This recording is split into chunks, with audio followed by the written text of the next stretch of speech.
Ladies and gentlemen, big hairy news.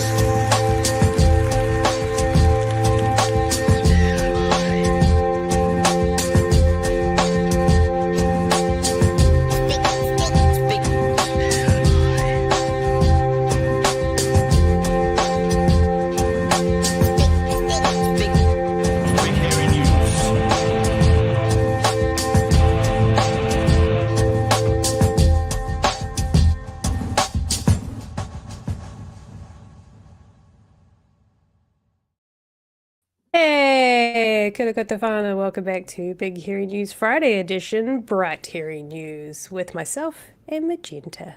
Hello, Magenta. Welcome back. Thank you. You can see I've changed my title to M's the Newlywed. Yes, which is why I felt I had to come into the game as well. So I am the unbetrothed. But not the unloved, being... because No, we all of love you, course Magenta. not. Of course not. You don't have to be definitely wed to be not. loved. But how is Exactly. being loved and wed? Being loved and wed feels great. I did come out of my honeymoon with the flu, so feeling 60% at the moment. I can't really breathe, so if I start to get too ranty, I'm gonna have to like, Yeah. and then come back. But that's fine. Forgive me. Did you guys no, it was amazing. catch the flu after the wedding or at the wedding? It was right at the end of the wedding. No, Oh, sorry, it okay. was right at the end of our honeymoon. So we had like, Oh, okay. That's not too bad. like a week with our friends, which was amazing. And then we had 2 days in Geraldine in the middle of nowhere, and we spent the whole time pretty much in bed with an amazing view in the fireplace going. nice. So, like, it wasn't Oh. exactly the worst place to be sick. Honestly, yeah, as Yeah. long as you got a good view and you're not feeling too fucking horrific. Yeah. That was great. The wedding was amazing. I wish I had photos to show you, but we haven't got them back from the photographer, and I did not upload them to my computer, so I have nothing to show you. But I'm sure you can all imagine how beautiful and glittery I was. Oh yeah, I'm sure once you get those photos in, we can do a bit of a guys, the photos came in. Yes, Blue Sky. I'll chuck them on Blue Sky because there's a few people that are watching. yeah. They were following my dress updates, and I stopped posting them because I didn't want anyone to see them. I didn't post them. Yes. Got to keep it a secret from old Mr. M's before the wedding. So yes, Mr. M's did not see it. Also, thanks, Kai Matata. Floating weird. That's so quick-witted. Love it. Raw, accurate though. But yeah, where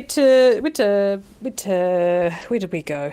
Went to Tekapo for 2 nights. Our friends from Japan came over, so we spent like 6 or 7 days road tripping with them, which was amazing. We took them to Tekapo. Oh, nice.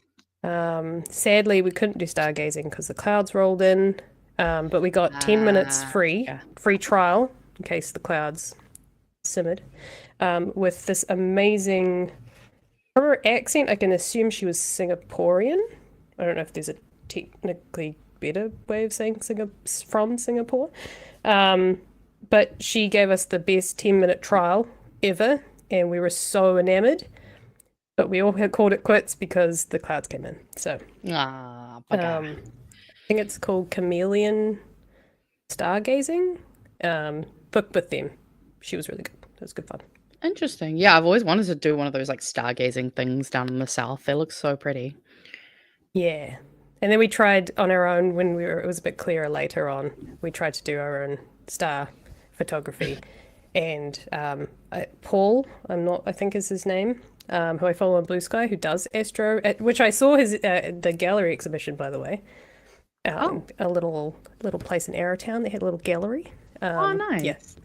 Honestly, it's a pros thing. I couldn't do it. I tried taking photos of the stars. It looked like dog shit. Yeah, some of the settings can be... You got to get real specific when you're trying to take photos like that, eh? This guy, Paul Lecomte, who is in the community, I think. But Might be under a different name on here. Nice. Yeah. So yeah, That lots sounds of things. good time. Tikapur, took the guys luging, went to a loom, which was like a cool thing in the forest. Yeah, just did all the touristy things. And Hell we yeah. got showered with gifts, and I'm floored with the giving generosity of all of our friends and family. Aw. Beyond just floored. And the BHN community that gave us a bread maker, and we're finally making bread. Oh, is that it's what you currently guys in the got? background. Yeah. He said you got a present. I didn't know what it was. A bread maker though? Fuck yeah. I love bread makers. It's so good. It's so good. They So make that's real, currently especially cooking the in the second you background. pull it out, just fucking put some butter. All good. Let's go. Still, the fluffiness, the Yum. goodness. So yeah. Yeah. So that's been my last 2 weeks, and I completely disconnected from politics and the news, and I've seen like 2 episodes of BHN because I had to go back and make sure I wasn't like missing anything. So I watched last night's episode. Yes. And I think I watched a clip after I chatted to Pat, and he said, "Go watch the family news episode." I was And going to like, say, "That did sounds you like watch a the good idea." Whānau? Yeah, that's probably the The Whānau because I Hui. mean, you might have noticed that the entire channel name has different techniques Yeah. since you've come You know, just just a little bit strange. just the little things like that might be worth looping myself into. So I'm gonna watch that. So there's some cool stuff in the background for sure. It's exciting. Absolutely. But yeah. Exciting So stuff. I asked Magenta. I don't know if you had time to do it. I do. Yep. It's Okay. called meme. I've got it ready. Meme There's not rewind. much. Okay, so I've asked. That's fine. I'm kind of I've had little sprinklings of politics, but honestly, I could have probably guessed half the things that have happened. I've asked Magenta to put a meme rewind in order to loop me in for the last 3 weeks of news and politics, so that I know what's going on. I mean, I don't know if it'll tell you what's going on, but I've definitely given a recap of the memes. I feel like that disclaimer is important, but yes, Yeah. we do have a meme rewind because I don't know. It's been an interesting couple of weeks. I'm sure you've heard about the fact that there is no Epstein list. Yeah, I couldn't escape that Definitely one. not there. No. Oh no, did Bob Villain hurt your feelings? Did you hear about the Alright, Bob this Villain one- stuff? No. You guys covered it though, Okay, didn't you? Well, yes, no, it got covered. Well, actually, Pat talked about it for like I think at least 3 Oh. different episodes because there was Oh wow. a bunch of people got all like, oh, let's complain about this politics and music rather than, I don't know, the hundreds and thousands of Palestinians who are dying. I don't know, just dumb shit like that. So who's Bob? Wait, I'm confused. Oh, Who's yes, so What Bob happened? Villain. So Bob Villain is the name of a band because they're a they. That's right. Yeah. And essentially, they did a chant during their set that just said "deaf, deaf" to the IDF, and Ah. that made people get all weird and precious about it. So, yeah, Kiwi? Overseas? No, UK. Okay. They're a punk group. Actually, I heard of a lot of the Discord has been listening to Bob Villain recently. I even went to I started volunteering with the Greens, and a fellow BHNer was there and recommended they put on Bob Villain while we were doing our data entry, which was quite funny. Oops. This one was just funny, so I just put it in there. It's just more bullshit. Oh wait, people sorry. had Hang lot of- on. I need to do something on my internet. 2 seconds. I'm gonna. Oh yeah, no.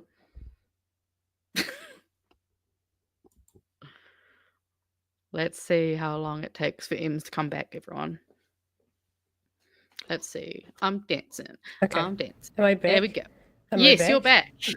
I think I had a delay that was like slowly increasing because every time I would just like black out. Right. Yeah, now it's Okay. fixed. Okay, no, we're good now. All right, sorry. Hang on. Interesting. Okay. Get in, losers. Go back. Yes, get in, losers. We're crossing the Cook Strait. That's just a general. The ferry had something fuck up again, or No, just a general government being a bit terrible. We've had a lot of shade being thrown to Paddy Gower because of all the propaganda it's just more propaganda from What was Paddy. was Uh, specific? in the chat, can you guys remind me exactly which one this meme was referencing? They'll let Which us know. one? Jesus. Okay. Again, the general vibes. Just it just only seems to get worse, you know.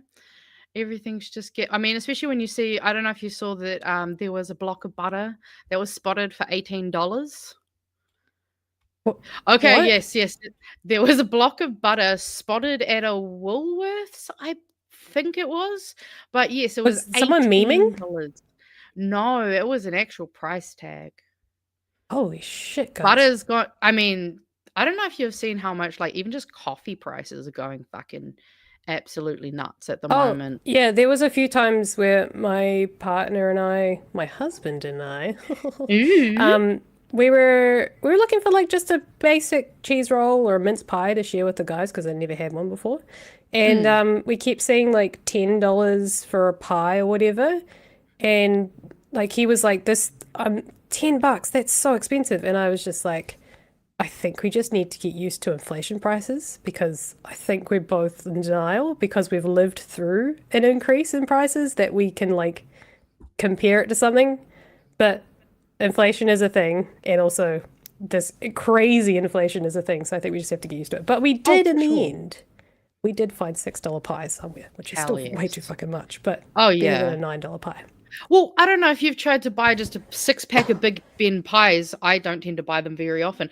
They're like $12, $13 minimum. Yeah. And that was when I last bought one. Oven pizza, like $8 minimum now. Even the shitty cheap ones. McCain's, $8. Who's paying them? I am, because I'm lazy. This is why the search goes up. This was just a beautiful. So Tina Ngata actually made this her own profile photo. So this was during the Privileges Committee when they were hearing only 30 hours of oral submissions for the RSB. Yeah. Love it. Yeah. Love it. Again, just going for the vibes because I also thought you'd appreciate this image as well.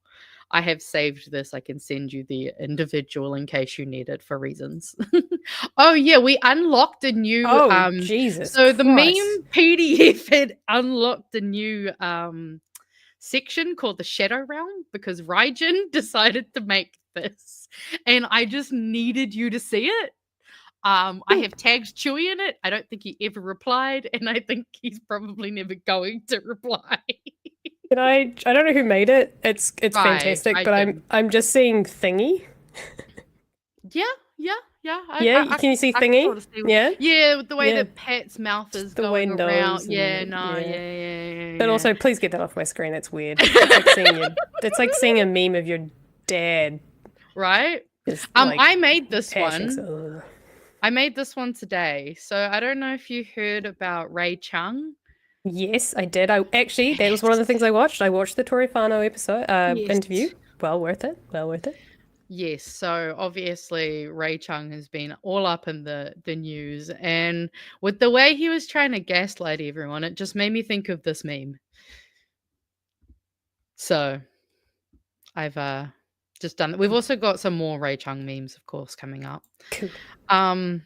David Seymour, how do you do, fellow Indigenous people? I'm sure you've probably seen that David's been trying I saw the headlines about the UN, was it? Who called him out? Was it UN? Some big thing. Yes. Because this is referring the United to Nations, the human.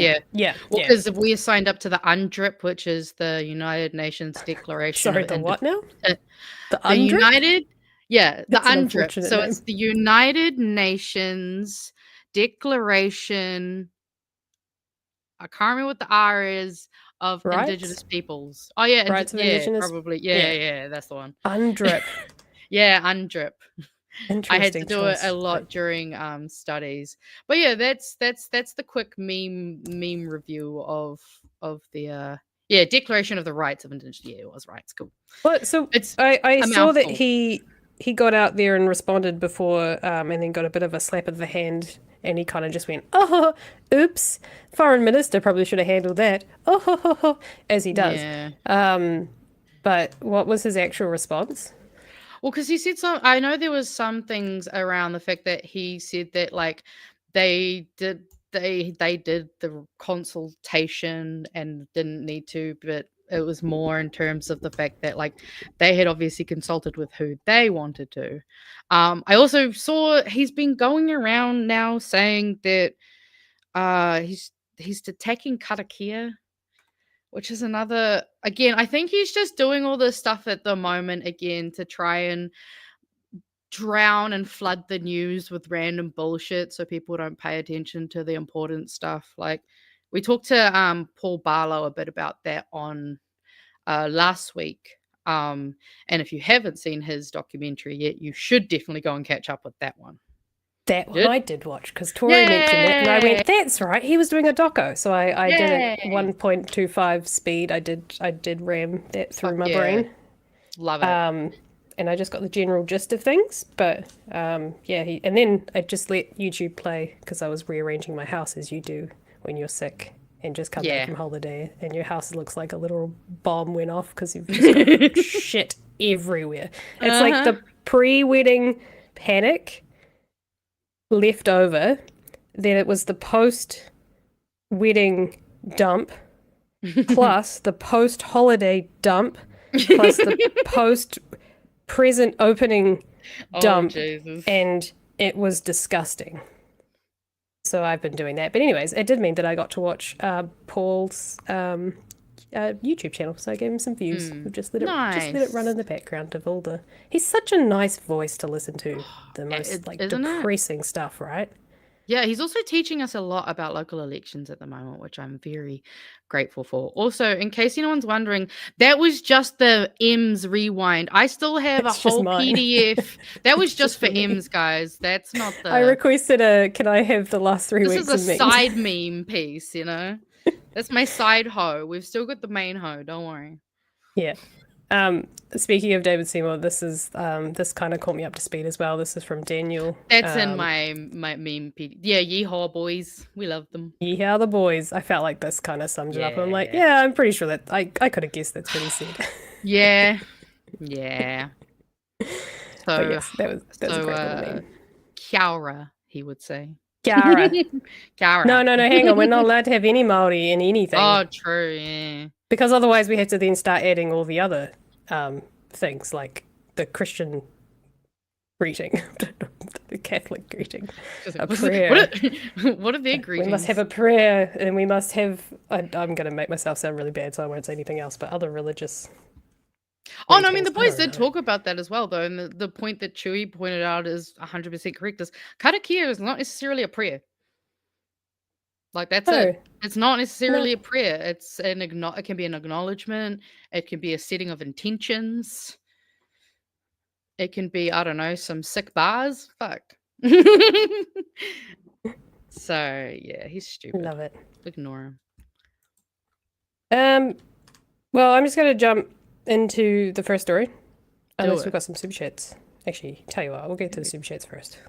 All right. From 8 faster. I assume. Yeah. I can't think what else that would. What is an ace? 8 usually replaces a B, so I'm going to say it's 8 faster for $5. Late fee and congratulations, Ems. Thank you. Thank you very much. And Kiwi Burb says, do either of you have the power to make me a mod? Ooh, yes. I don't. I think you do. I think I do. Kiwi Burb, I think we're on Blue Sky connected, so message me and I'll see if I can make that happen. In fact, if you do it now, I might better do it during the stream. And then you can have magical powers. Ooh. Also, why am I so down in the dumps? Because I'm sick. Yeah. That might be what you missed. I'm there. I'm here. Yeah, I'm here. You're surviving. Magenta is queer, and this is BHN Friday. Hell yeah. On the Big Hero All Network. On the Big Hairy Network. Let's get into it. So I'm taking us back to 2 weeks ago when I saw this wonderful episode of Q&A, which was like a local elections special. Yes. They had 4 outgoing councillors or people in local government jump on the couch with John Campbell and have a little chat about local politics. And it was really, really interesting.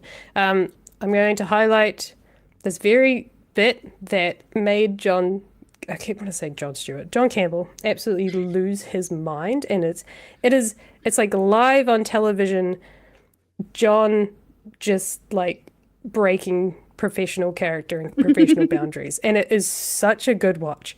But it also is a bit of a, what would you say? It's a bit of a live on ear, what would you say? Live on ear, I don't know, genuine, honest, sincere, someone having changed their minds about rates and what they campaigned on, and being very open and honest about their opinions now that they've served on their local council. A human response? Yes, from a politician, which is also something that comes up in this, which I think is a nice little quote. So I'm going to play this specific bit, but then after that we also get a really nice piece from, I'm not sure his full, their full name? Let me double check. I wonder if it's in here. Ron O'Neill Stevens. I think it might be a they, them. Could be a he, him. I'll double check that. But they also have a few things to say. Quite a young councillor, which I thought was quite cool. So some good things there to say as well. And there's some just generally good stuff about rates and stuff like that as well. So Nice. I'll play this little clip and y'all can enjoy this little, I don't know, what do you call it? Breaking of the fourth wall. Fourth wall's maybe the one. Just watch this. It's funny. Enjoy, hopefully. Boiling pot of pressure right now, and we're going to have to do things differently. Right, Tina, I want to take what Paula was talking about, and that is the cost of everything going up. I'm thinking of a community like Rangitike, where I was shooting last year, right? Masterton, tiny population base, huge infrastructure, lots of roads, lots of wastewater plants. You're saying cut rates. How the hell can we do the stuff that Campbell and Paula are talking about? I wouldn't say cut rates anymore. I mean, You wouldn't say, so that's sorry, I just want to clarify. There's a naivety going into council for a lot of councillors, and it's the thing that everybody wants to hear, so it's what they say. Can I and just, I did that. Wow. You know, Good for you for owning it. So, because so 2 terms ago you were campaigning with a chainsaw. Yep. 1 term ago you were campaigning with a sword. The Slash chainsaw was a metaphor not just for rates but also about inefficiency, and there's still a lot of fat in the system around inefficiencies and money being spent on areas that I don't think should be. For Masterton, His literal reaction is just like, what? I'm listening. Oh, interesting. Did you just what? This is authentic. What? Anyway, we've listened to the rest of what she said, but just watching John in this is so good. roads are our thing. I mean, that's where 80% of our cost drivers are, is roads. 80% of your spend. Yeah, and it's huge. And so it's really hard because rural voters end up bearing a large proportion of that cost. So you have really lots of angry farmers. And the urbans don't really understand that they actually use the roads too. And I think there's an unfairness in the system right at the moment where urban dwellers should be actually paying more for those rural roads because they take them to the places that they want to go to. Truly, when Wellingtonians go to the hill to have a glass of Pinot Noir in Martinborough, whose roads are they driving on, right? Or Castle Point. Exactly, yeah, or Lake Ferry to go to the pub. So, okay, so Just a side note, I would also probably argue that that's a government that should be doing that. If roads are used by all people, not just rural, but the urbans as well. Yeah, such if a they're weird... used by everyone, I feel like roads should just be tackled by the national government, because why are councils having to like put it onto small communities when all of us drive those roads, even those who are like in tourists, like people that are not even from the township? Like it's just it's ridiculous that they have to pay for the roads. Well, and also you kind of think about it also, what does the most damage to roads? It's often the big trucks that are trying to take out all true. the milk from the farms. Like, they do have to understand that if they're profiting at like such a capital level, then yeah, maybe you do actually have to take more care of the roads, because Maybe those trucks fuck the maybe roads. Fonterra should be taxed more to pay for our roads that they keep fucking up with their milk tankers. Yeah, exactly. Imagine that. Imagine that. Okay, I'll continue this for a couple of 30 seconds. Well, you've actually had a road to Damascus experience, and you'd like your road to Damascus to have infrastructure. Yes, and a much better explanation to the public about the long-term costs. And, we've heard Paula and Campbell talk about those costs of infrastructure that haven't been met in the past generations, and now we're having to pay the tune, pay the piper. And that is the case. I mean, that is really the case, but we need to be honest about that. Thank you. Really honest. I can't recall the last time I heard a politician quite so unequivocally do Probably why I'm not a politician. Well, go you. Good for you. Yeah, Good for you. because councillors shouldn't be.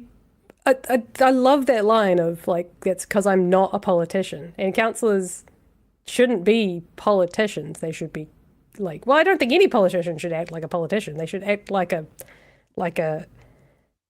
and I mean like the politician in the way that we kind of are used to, which is I'll say whatever you want to get in. Well, I mean, she kind of did that in the beginning, but she's kind of gone, okay, now I'm in the role of councillor. I'm no longer a politician. I'm no longer, and she's also former, so she's out now.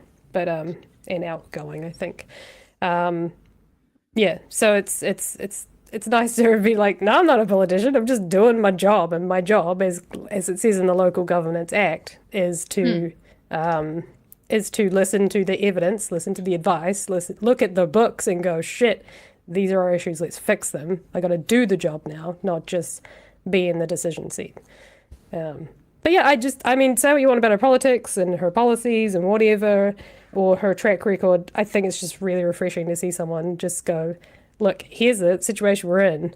I may have campaigned on cutting rates, but like, we've now got a situation I got to fix. So let's be honest.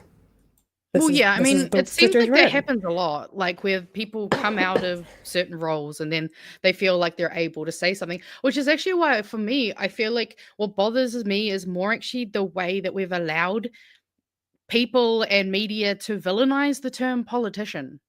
Because we should actually expect our politicians to be fucking human, to be people who have people experiences, not to be like a group of people who are kind of, they're separated from the more real world where it's hard and you have to worry about certain things. Like, we should be able to be proud and to say, oh yeah, I am happy to be a politician or political, because sometimes like that is a mechanism that we can use. We shouldn't be villainizing, because then they'll be like, oh, everything's so political. Well, yeah, because everything has to do with fucking people. Like, that's the word politics. It's people. So like, I think it's interesting when people don't want to have that label, but I really feel like there's got to be a way we can reclaim the label and actually start using it more accurately, because I feel like we've allowed, all these kind of things to push it into it's naughty, it's bad. Like, no, politics and being political is good. Like, we have to be more political, and that's why politicians or councillors shouldn't have to feel like they have to be out of a job, and then they can kind of say what they actually mean. But like, that's where the system in of itself is like rigged as well, is that you don't have that safety. There was also a comment here that I think, so it says governments do state highways, councils do local roads with a contribution from government. So obviously the contribution from government needs to be a lot more. But that's just to say that only people who pay the rates in that township or that rural area use the roads, which is, think of it this way, right? If we've got milk tankers run by, let's just say Fonterra has milk tankers, they then go to the dairy farm that's in the middle of nowhere, and that's on a dirt road, or it's on a really poorly, cheaply paved road, whatever. And that gets, they take the milk and then they take it to their Fonterra factory, and then everyone drinks that milk. but that farmer or that area has to pay for that road and to maintain that road so that we can have milk. That doesn't really make sense to me at all. Yeah, no. Same with like he gave. I think there was an example of like going out to Marlborough into the vineyards. How many vineyards are out of an area you live in, but the supermarkets, they've got to ship it around. Yeah, or tourists, for example, as well. Like, there are more than just the people that live there that use the roads, and roads are basic infrastructure. I don't understand what the councils are the ones that, like, government should just pay for it. Well, yeah, I mean, there is a big flaw in the way that these things are structured and how they are paid for, because, yeah, it seems like there should be probably more central government money going into that, whether that be giving it to the local government to then suss out. Like, it should definitely be, because that's the thing is, like, it frustrates me because then local councils get given a lot of work to do that is actually kind of affects more of the everyday, like on the ground people stuff, but doesn't get the same kind of money that just gets given to central government. It's very like disproportionate. Don't know a fun fact. Yeah. So my rings are a little bit too big.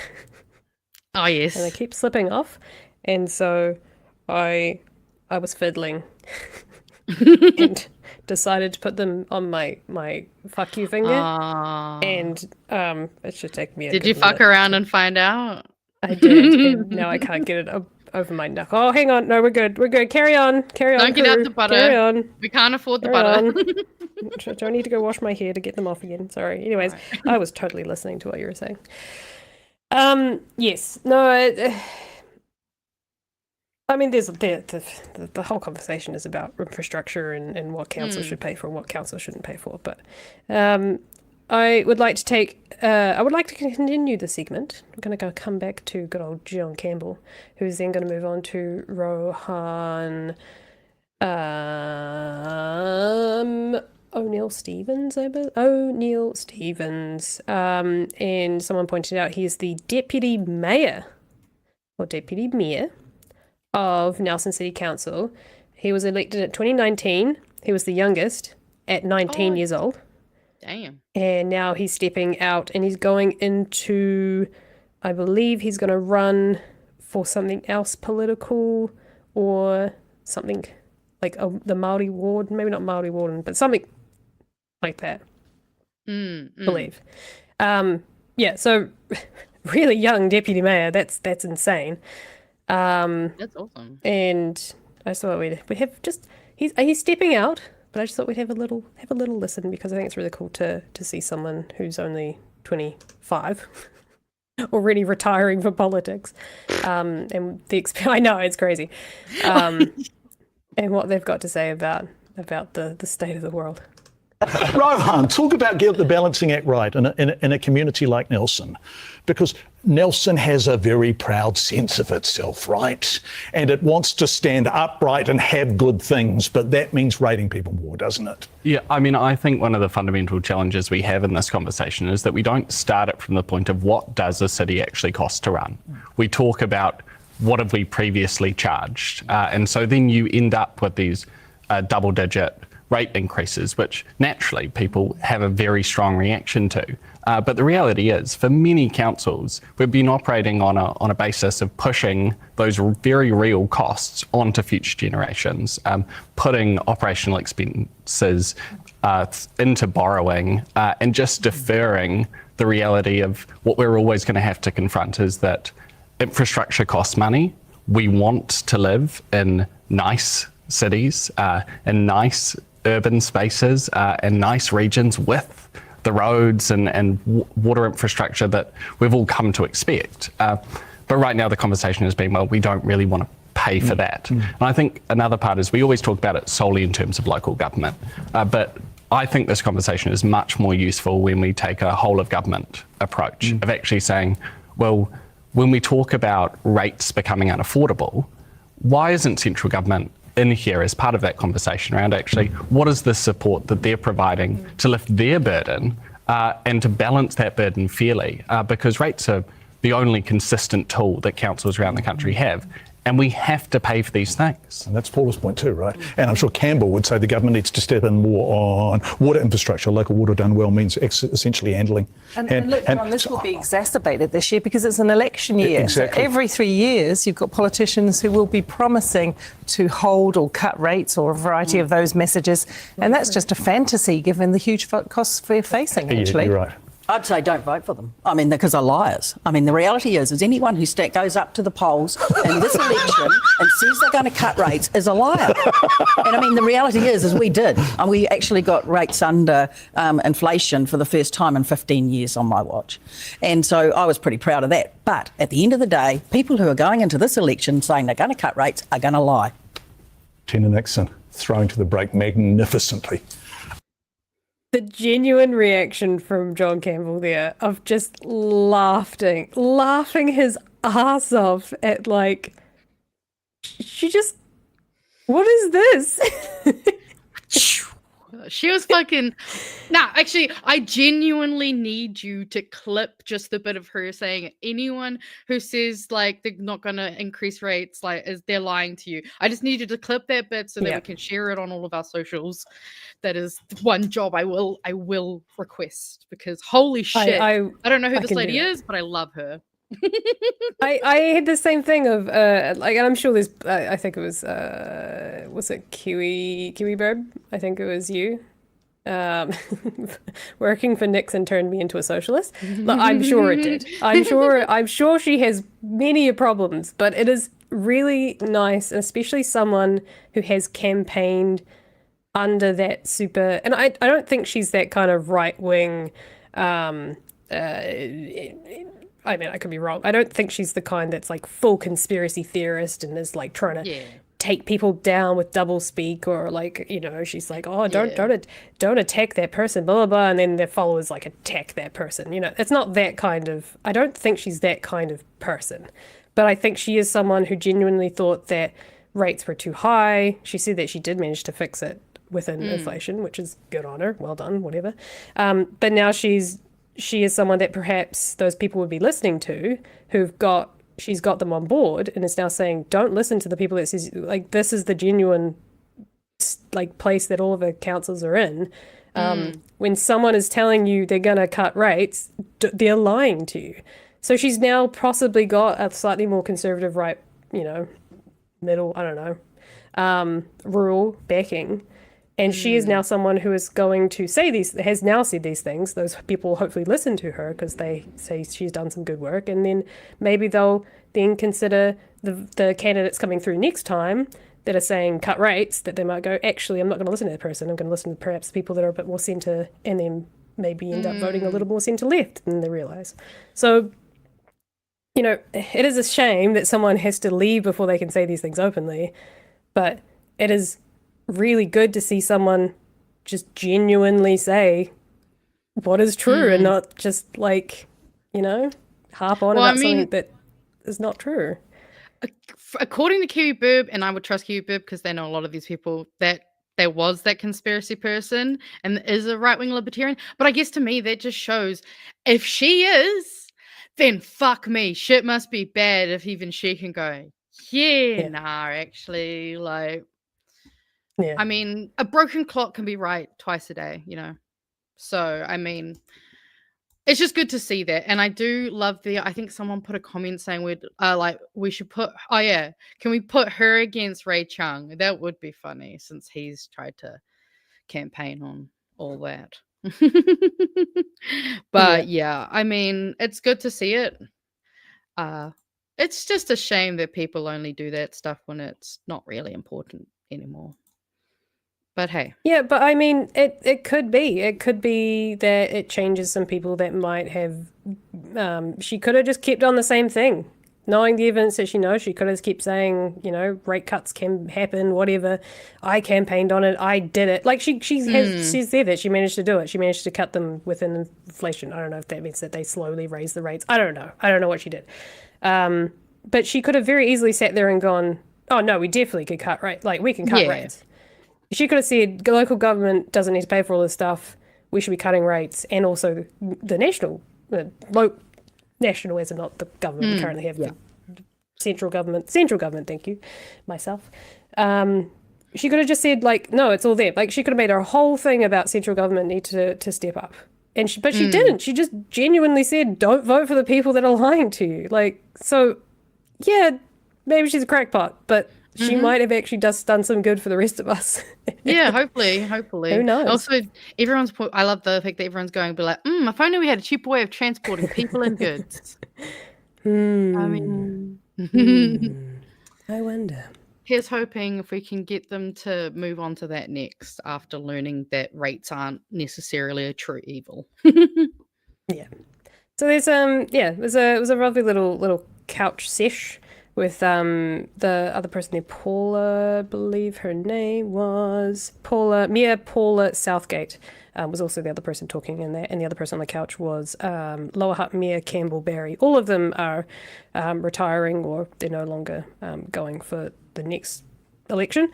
So they're all outgoing mayors and the sorts and councillors, and it was a really good sit down and just a discussion about what we kind of already knew, which is rates is the only way that local government can raise revenue, and it needs to be done. Infrastructure sucks, and we need to have a discussion with central government and the regions and about how we all fix this up. But yeah, fantastic. We've got Rowan, who's really young, Tina, who is a crackpot conspiracist, suddenly changing her tune, which is fantastic. And I think that threw John, and that just gave us that beautiful moment of his realization that his entire script has just gone out the window. Now he's got a panel full of people who just agree with each other. No, it's worth a watch. So, but that was it. That was that little story that I thought I would bring back from 2 weeks ago. To be fair, I love seeing John Campbell and just the. I know, and with Rohan as well, he's just like, oh man, young people. Yeah. Oh, you can just tell he's thinking, hey, it's great. Oh, absolutely. Like, I mean, I love seeing young people getting active in politics. So it's cool. I didn't know that he was the youngest councillor. I think the only one that I really was aware of was, I think, the youngest mayor, but they were. That's Gore's, and he's still going. Good on him, because he's had a lot of shit thrown at him, but he's still going and he's still trying to make a difference in Gore. And Gore's a funny little town. I could go on a side tangent about Gore, but I won't, because I'll out myself as a Gorian little. No, God, no. I'm from Invercargill, but still, Jesus. Ugh. Gore has its charms, though. Gore has its charms. Right, I'm going through these super chats, and then do you want to get ready for the first, second? Wow, yeah, the beginning of the main meme period. The main memes, yes. The what do you call it? The before was the beta. This is the alpha, or is this the beta? Nah, before was the side piece, and this is the main hoe. No. Yeah. This is like the 0.95 release, and then this is now the 1.0 release. That's what I was doing. Anyways, some fucking nerd.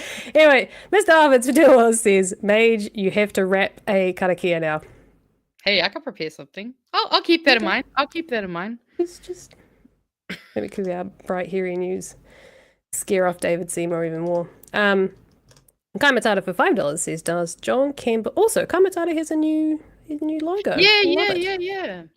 Love it. Does John Campbell never age? He's been around for ages and doesn't even look that old. I agree. And I don't think he's had like anything done to his face. I think he just looks good. Just aging. Just aging beautifully. Remember him doing the news with Carol Hirschfield since 98. Oh wow, jeez. Oh, I haven't thought about her in a while. No. Wonder if she's gone far right conspiracy theorist. Oh, don't say that. I already got that. Already happened to fucking Peter Williams. Like I can't handle. I know that's just ruined my childhood. I also just wanted to point out this comment, which because I am reading them. This made me smile. Pete K says, "Far out. Here I am, 66-year-old bloke sitting on the couch, well blazed.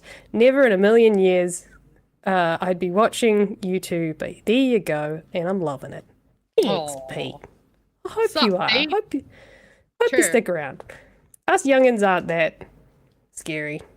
Right. You can be, but we're all loves and hugs and crying on the inside. Like On the domestic- inside? Did you mean on the outside? No, it's well, not during the show, obviously. Oh, Crying yeah, on the true. inside during the That's show. what I we got to do in keep the it professional. Discord guys. afterwards. That's what we do afterwards. That's when we drink our sorrows and Oh. talk about shit Okay. we can't say on the show. Right, Magenta. No, first, maybe he was born with it. Maybe it's Campbelline. I was thinking about that. So it came into my head earlier, and I don't know why.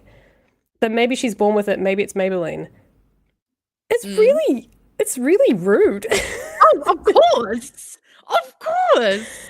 That's Like, really all of it- mean. All of that type of marketing was made to design to make you feel inferior, and then you need the product. It's just really How fucked else are up. they gonna sell it? Yes. Have you looked at do you like remember all the fucking like what was it? Ah, there was this diet where you would put like lemon juice, cayenne pepper, and I think like a little bit of sugar and water, and that was lemon detox diet. That was it. Lemon detox diet. And then you also had the Atkins diet. You had Jenny Craig. Oh yeah, of that man. The fun 90s stuff. and 2000s was shit. Like The Biggest Loser. That was like one of the worst things to happen to fat phobia. Yeah. Yeah. Anyway, let's go to memes. That depressed me. It was kind of, yeah, that was kind of depressing. Sorry. They've got the Magic the Gathering, the Epstein list. This is it. We had one last week, but this is this week's one. We've got the legendary artifact. The Epstein list enters the battlefield tapped with a stun counter. Tap to exile all legendary creatures. Only the truly powerful fear its contents. Everyone else pretends it's a myth. The hot new trend in cyberbullying, crashing your plane into someone's house in Microsoft Flight Simulator and sending them a picture. Very aggressive, but beautiful.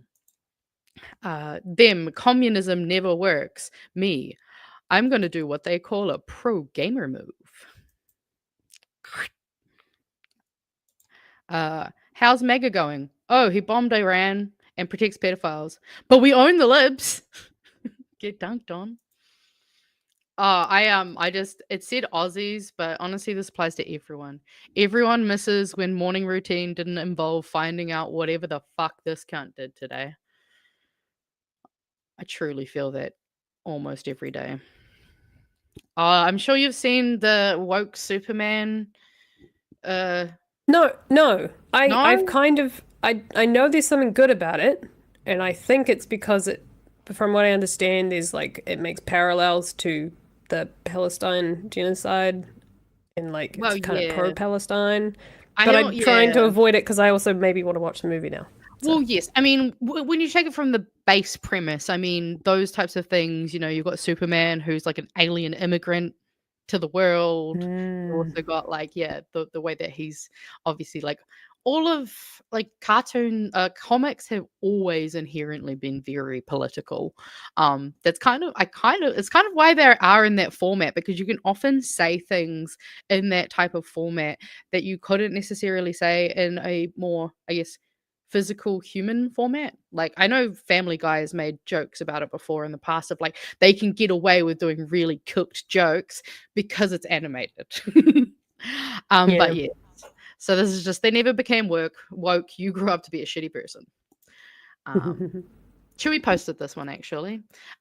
We said we wanted to ease the cost of living for families, but we made it worse. Now everyone's leaving for Australia. Whoops. Good job, Nikki. Good job. God, you can hear it in her voice too. Mm-hmm. The Herald promising us a good time. What if the PM fell under a bus? What if? Sorry, although what? no, I guess they. I mean, I didn't read the article, but I just thought Reddit was funny. Apparently, Nicola Willis and Chris Bishop would lead the running. Oh, okay. So they're talking about if they needed a new. That's an interesting article that could be misconstrued. What if the PM just fell under a bus? Right? Just saying. I mean, we know what the buses in Wellington are like. Like, Jesus Christ. That could be a call for violence. Did he get called a cunt as well? Is that in there? Nah, it's the Herald. They'll be nice to him. That was the Herald. Yeah, it was the Herald, but yeah, I don't know. I just love that title. Just if only. Oh Jesus. yeah, I should have given. There's no way to warn about this picture. Just Luxon, Seymour, Peters, coalitioners. Not all threesomes are fun to watch. Oh, this is a great one though. Just a perfectly placed Mike Hoskins. Wait, what the fuck? Wait, well, yeah. That ad. I mean, yeah, that looks very news talk. It's in Christchurch too. That's in your here. Yeah, That but was like pretty New impressive. Orders like isn't that like Nazi rhetoric? Oh, I'm sure that's. I mean, who knows? They probably could put that in as a dog whistle. I don't know. That if feels I like a would dog say- whistle. But it also in Christchurch. So you know what? Actually, I'm coming back around to yes. Yeah. Jesus, Mike Hosking. Yeah. He really is not in service, clearly. Mm-hmm. And then today's mission: transfer wealth from my boss to my landlord. It's called working a job. And then we'll go. Oh, we already had that one. And so there we go. Perfect. If you want to see that meme, you'll have to go to my Blue Sky, or we have to go back all the way to the beginning. All the Discord. All the All Discord. of the above. All of the above. Right. Second story of the night. Well, there's kind of two. I'm not gonna lie. They're probably a little boring for a number of people, but I think they're kind of cool. Peter K. I I think kind it of like was. the sound of boring. Sorry? You know what? I feel like these hope have I'm been not too going to bore you. interesting. Our new watcher, yeah, Pete K. I'm sorry if this bores you, but I promise you it's worth it. Okay, just stay with us. Okay, stay Who locked knows? in. You might find it interesting. You might find it interesting. The youngins. The youngins are so a few weeks ago we talked about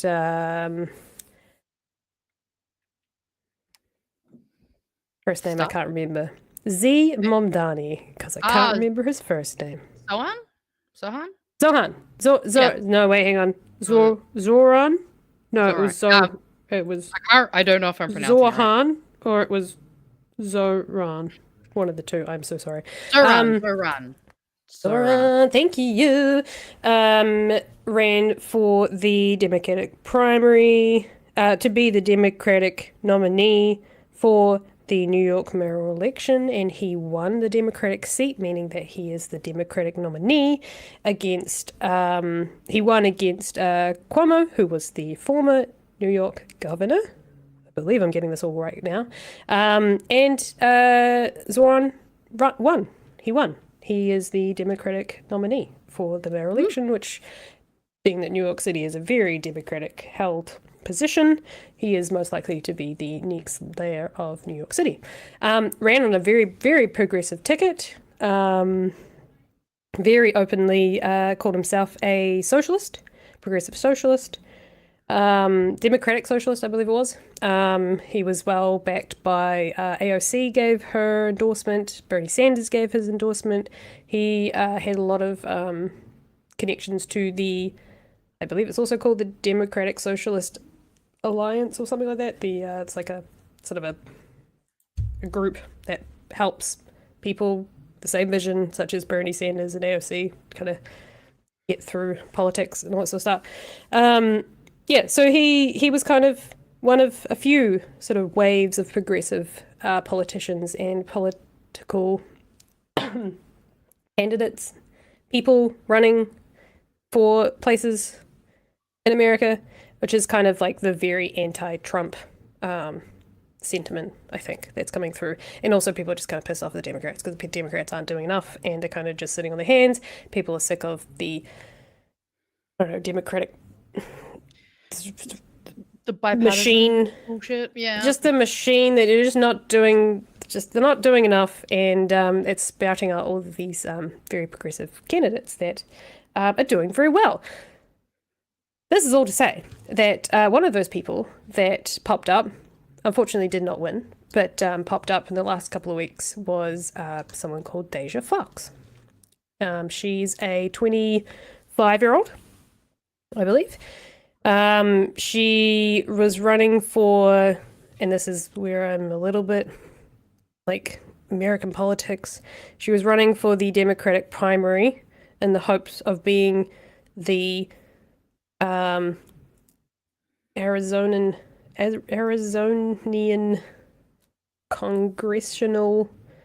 congresswoman in the 7th district. I don't know. Anyways, she was running against someone who had like family ties, and she unfortunately lost. But she ran a very progressive campaign. She's I think she's one of the very few sort of progressive or young Gen Zers in politics who is actually a professional internet person. I'm not sure what they called her. Meaning that she makes money from TikTok. I think TikTok's her primary one, but she's like this is her profession. She makes money on the internet. Meaning she doesn't have anything else that, like AOC was a waitress. It's kind of, she wasn't this is her full-time gig. Yeah. This is her full-time gig. So yeah, she ran, she got some incredible backing. She had a very grassroots campaign similar to Mamdani. We've seen this quite a bit. There's more than just her, but she would have been the first Gen Z in Congress as well. So there's no Gen Zers in Congress, but they're coming up. I mean, that doesn't surprise me, but I think they're only. It wasn't long ago that they got their first millennial. So Yeah, I'm pretty sure it was AOC. Yeah, exactly. Actually, it might not have been. It might have been. I think Ilma. Oh, true. Yeah. Could have also been one of those. Not that. Yeah, not that long.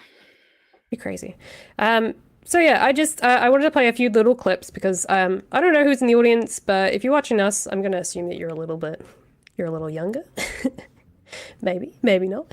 But there could be someone in the audience who's watching and is thinking, man, I'm sick of the bullshit that I'm seeing in the world, and actually I also wouldn't mind challenging the status quo. I don't think Labour's doing good enough. Maybe you want to run under the Greens. Maybe you want to run for local politics. Maybe you want to run for your local council as an independent. That's fine.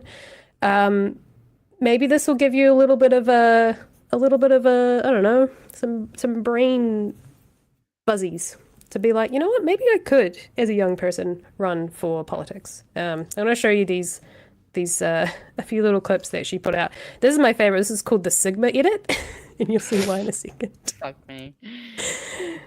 It's good. It's a good Sigma Edit when I can get my thing to work.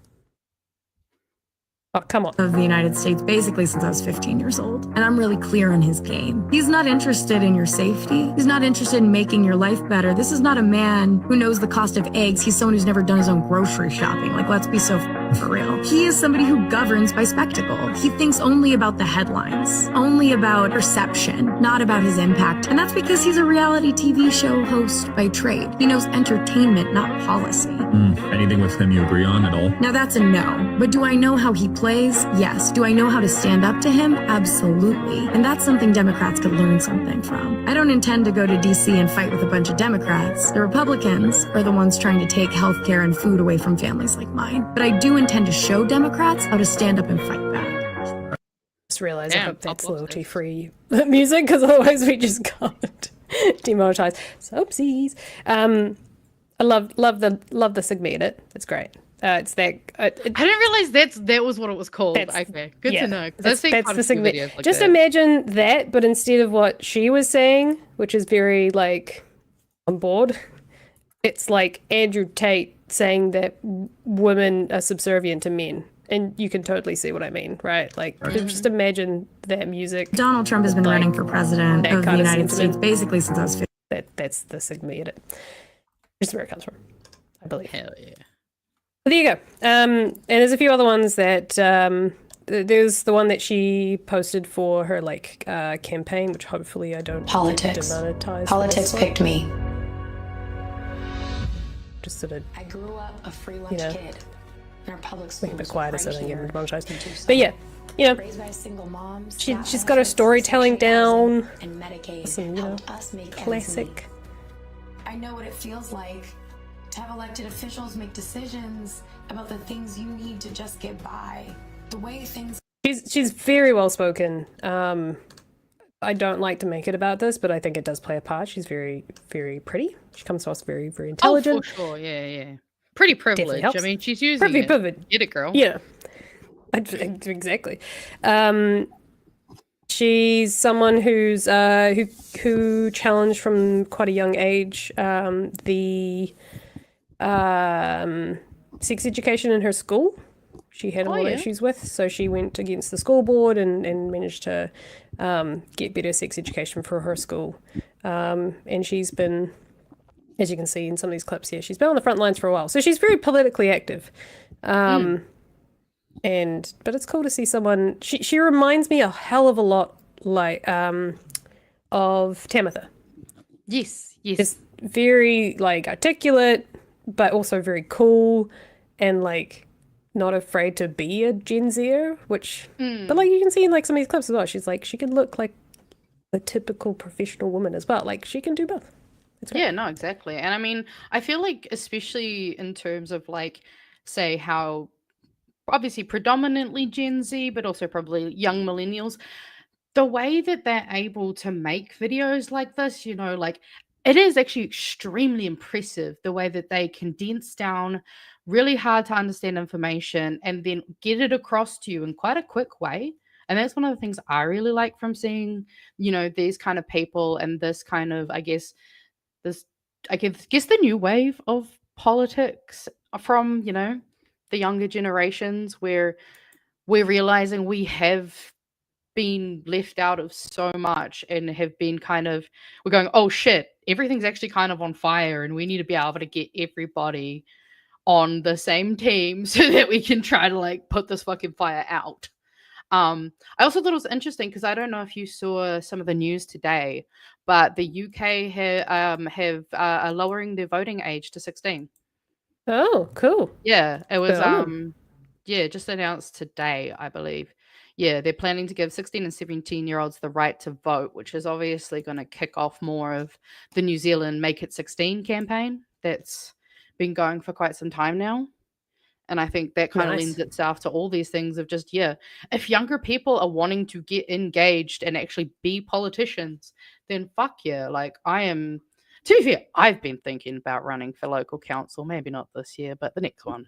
You know what I mean? Because I'm like, okay, turns out if people like fucking Ray Chung can run for mayor, maybe I could not run for mayor, but you know what I mean? Like, it's definitely not as exclusive as I think we've been kind of made to think it is. And I think seeing young people that are very outspoken, kind of that same thing as we were saying before, of like, instead of waiting till they're out of politics to say these things, they're coming in and being like, this is who I am. This is how I am political. Deal with it. Yeah. And I love that. That's cool. I think I want to show you guys in case anyone out there is like, oh, but I'm too childish and Gen Zer. That's not what I'm saying. But I can, like you're saying, inaccessible, right? Like you kind of feel like you have to have this certain persona or you've got to have this certain professionalism to you. But like you can be a 19-year-old kid, as Rohan is showing, or a 21-year-old, I think it was, when the guy who's Tim, I think his name is, in Gore became mayor. So he was there originally. Well, he was the youngest not too long ago, and now Rohan, well, deputy mayor in politics. I just want to show you this little bit as well, because I think this kind of also breaks down that barrier of like, you can just be yourselves. Like Gen Zers, you can be yourselves and not put on that facade. And I'm not saying that I'm just preempting this clip. I'm not saying that's what this clip is. I'm just saying this clip is very modern, I guess is probably the word I'm going to say. Modern? Scarier, climate change or Congress ignoring it? Congress ignoring it because why? What's the fastest way to shut down a mansplainer on the Hill? Walk away. What emoji best describes Congress right now? Knife emoji. Did Congress have to pass a social media literacy test? Yes. Yes, please. What's one law you'd write in all caps? Restore Roe. And then asterisk. Repeal the Hyde Amendment because it shouldn't matter how much money you have. And pass the Women's Health Protection Act because it shouldn't matter where you live. You should be able to get access to reproductive care. What's your least...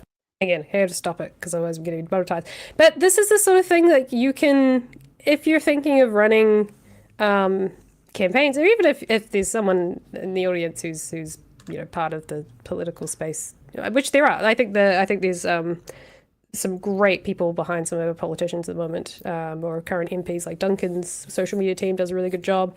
I think the Labour Instagram team or TikTok team are like killing it.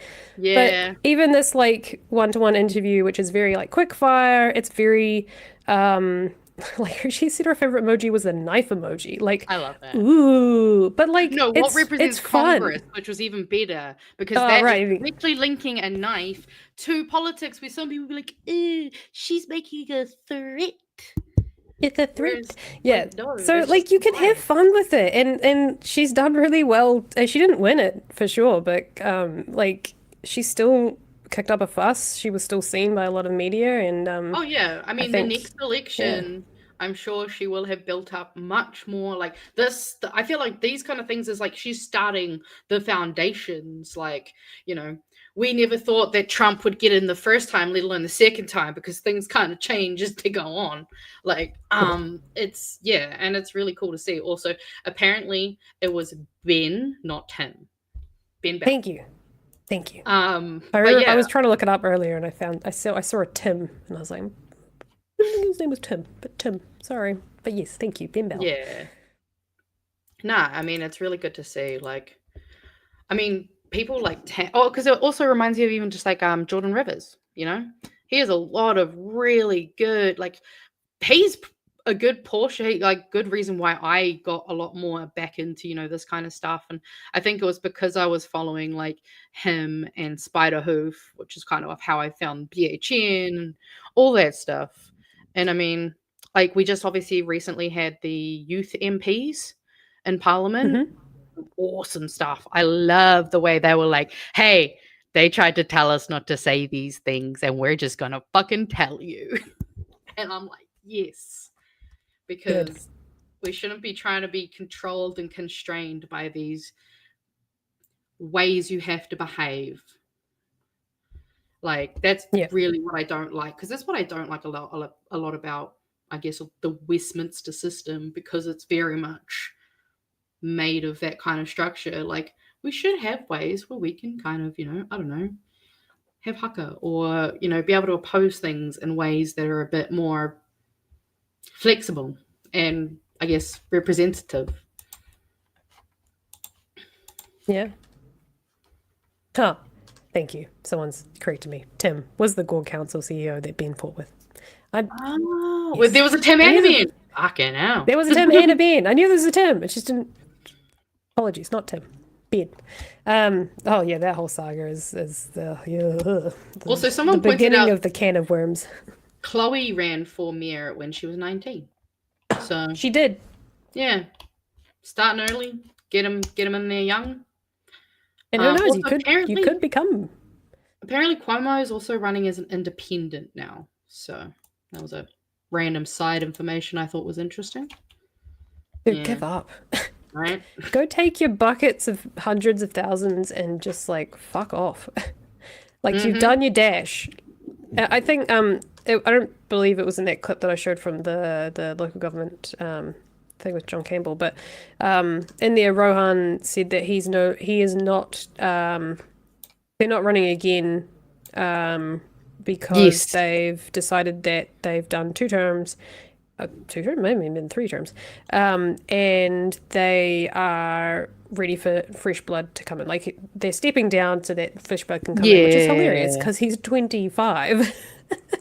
And now they're saying, you know what, I've done my dash, I've done 2 terms, now it's ready for new blood and someone with new ideas, and I'm going to usher them in instead. It's like, why can't the rest of you 60 plus year olds do the same? Yeah. Maybe you should step down. Pass the torch on to the next person.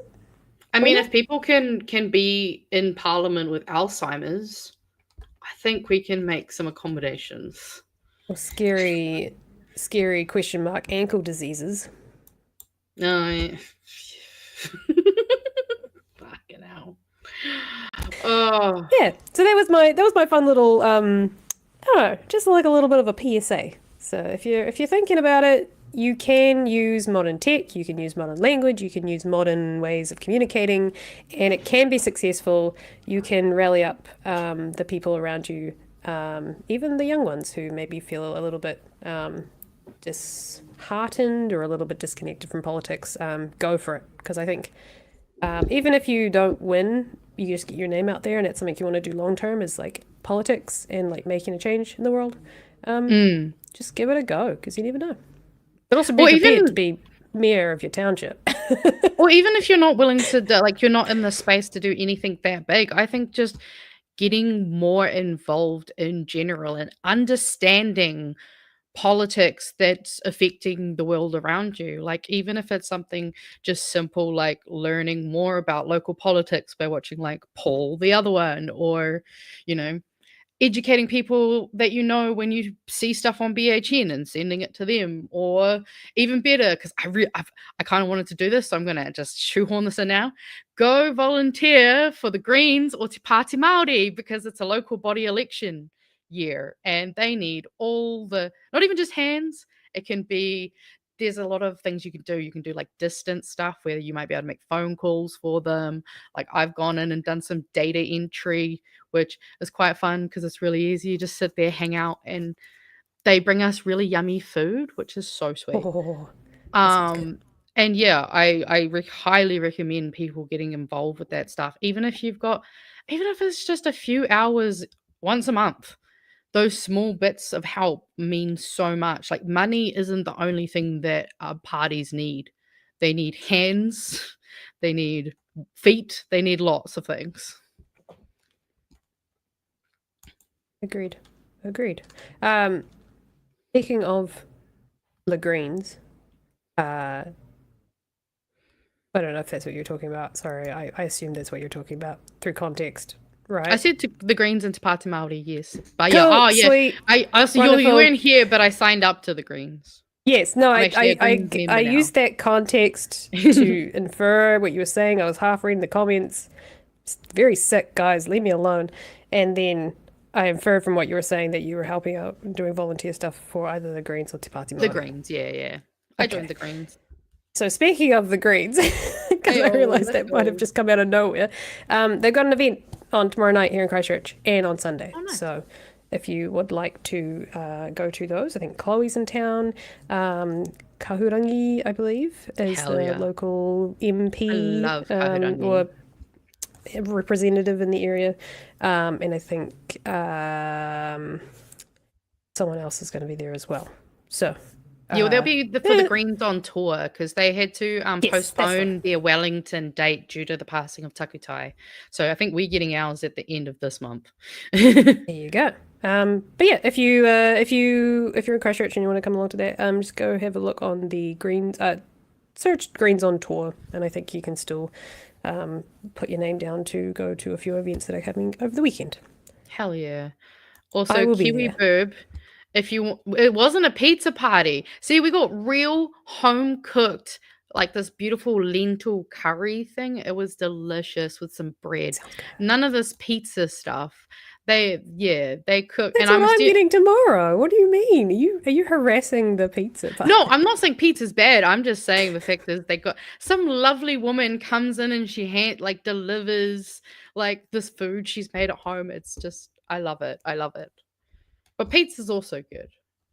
Homemade pizza though. And I think the reason it's a pizza party tomorrow is because the place that it's being held at makes homemade pizzas, or like makes pizza. That's like their main thing. So even better. Why not? On the house. Pizza party sounds good. Wood fried. All right. Well, I think we're due for another meme sesh, aren't we? Okay. Yes, we haven't done a plug and read. Would you like me to do that, or would you like to? Are you prepped for a plug and read? I am prepped because I figured you're a bit sick, so I can help carry. I'm somewhere else right now. All right. I could be high as a kite and you wouldn't know it. I'm not. I'm just really fucking sick. Hey guys, M's high. Ha ha ha. Just kidding. All right. Well, I will get you to pop me up on the screen. My medication. just Like because this? I can. Like Yes, this? thank you. So, obviously, we've got to do a bit of our plug. So, if you'd like to support what we do here on the show, please head along to patreon.com/bighairynews. And also, we're up to 468 members. That's gone up a little bit since I last looked. How awesome. Thank you to everyone who's come along. Obviously, you can start as little as $5 a month or go all the way to $250 if you're actually rich like that. You'll also get to see pre-recorded interviews before they go on the show and other little behind the scenes that Pat likes to post up and tell you guys about. Or you can also head to bhnshop.nz and go along and get any of the usual merch, like our Chewy Fufus, the good old Nikki No Boats, the Pat and Chewy, and the Tino Rangatiratanga buffer. We've also got the classics Tax Work Less, Tax Wealth More, and Fuck Around and Find Out. Also stickers so that you can put them on the back of your car or in a window or, I don't know, on Nicola Willis's office, whatever you feel like doing. We also now have a website, as I'm sure we all learned yesterday. So far, it's just the basics at the moment, but here you can go to find all of our current podcasts, including Locked Out with Craig Rennie and The Frontline with Dr. Gary Payenda. And there's a link here so you can come hang out with us on Discord. I know a lot of people struggle to find how to get on Discord. Go to bhn.nz and it's right there in the top right-hand corner. I think that was all the plug. Yeah, nice quick. I love that we have a good. website now, so we can just I go to the know. website and you get all of the links. Right? All of the links. Come to our website, baby. This is All where of the you find all links. the I fucking love that links. song. Can't tell you what song I was singing. It just came to mind. All of the lights, Kanye West. Thank you. Oh, Turn sorry, it off was the Kanye lights West. in here, baby. Oh That's wait, all that's right. not. I like them. That's not the Hold up. song. Huh? But it Oh. was. Turn on the light, all of the lights. Do, do, do, do, do, do, do, do, do, do. No. Oh yeah, Never no, it mind. was that song. Thank Yes, you. yes. Trash. Mm. I knew it. Anyway, let's get into our memes. Chloe, totally radical Swarbrick. I love this picture, especially I the love stickers. The S, man. Yes. Gotta have the Stussy S. Act will remove the red tape from our building codes. That's what you'll get. Those very, very well placed. Oh, Jesus. yes. I don't know if you wouldn't have got to learn about James Lindsay, but he's some horrible, racist, bigoted guy that was the keynote speaker for the ACT Party's rally in Auckland a week Ew. ago. Yeah. Ew. My neighbor told me that Ray Chung bums dogs, and I believe him completely.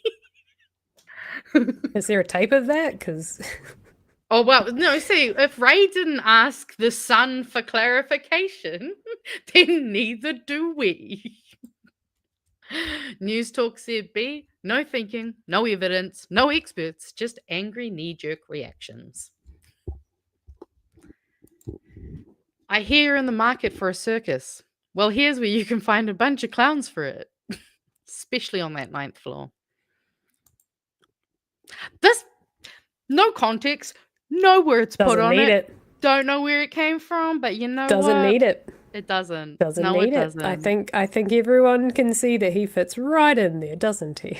Well, yeah, and then it's followed by his best friend, Tim Jago. I don't just... This one gave me a bit of a giggle. And then, yes, Oh, the Am yeah. I This is wrong good. about the RSB?